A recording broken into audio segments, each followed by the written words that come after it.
Every day, health experts are telling us to eat fresh fruit and vegetables, but could they potentially be toxic to us?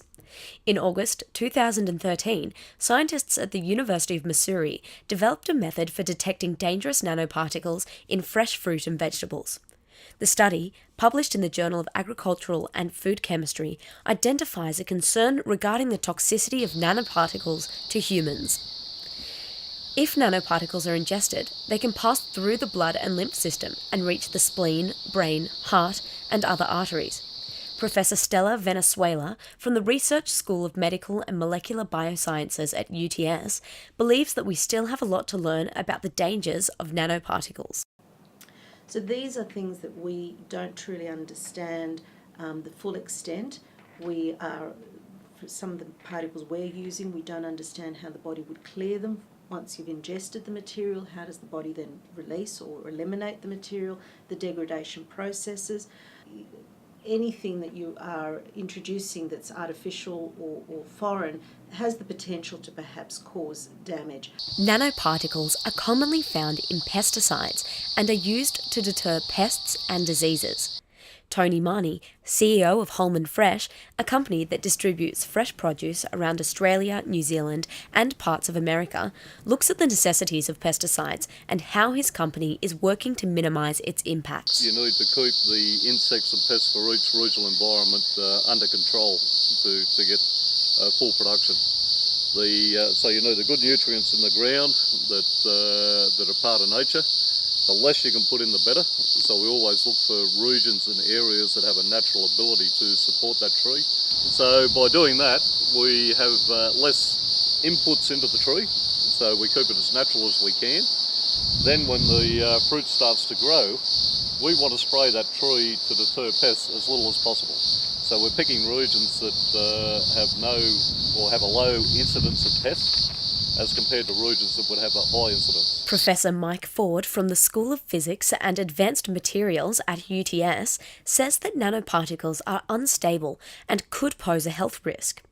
He also believes that not enough research has been conducted into the effects they have on the human body.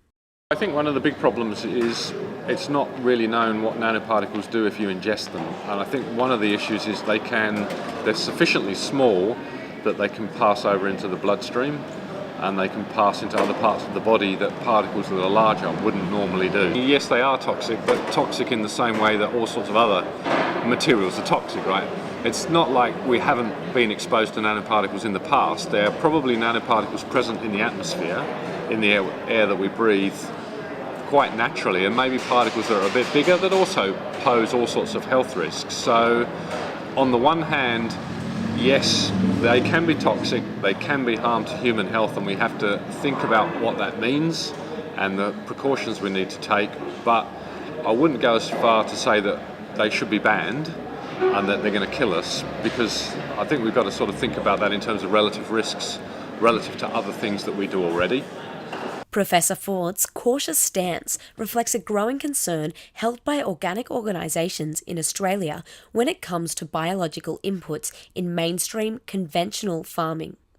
The potential risk of toxic nanoparticle consumption through fresh produce is something that does not occur at Australian Organics, which, Standards convener Owen Gwillian says that's what separates organic companies. He believes you can avoid the risk by buying organic. Cutting your pesticide intake for your health is a very important reason to eat organic food. But there's a lot of new pesticides, and maybe in 20 years' time we'll be looking back saying, wow, why were we using that? That was a terrible disaster. Also, it all ends up in the environment. So we're talking about endocrine disorders, we're talking about cancer, neurological disorders, developmental. There's plenty of work out there on why you shouldn't or why you should try to minimise pesticides. New research that has been able to detect nanoparticles in fresh produce will be the future determinant of whether or not the fruits and vegetables we eat every day could be a toxic threat to human beings. Taylor Denny, UTS News.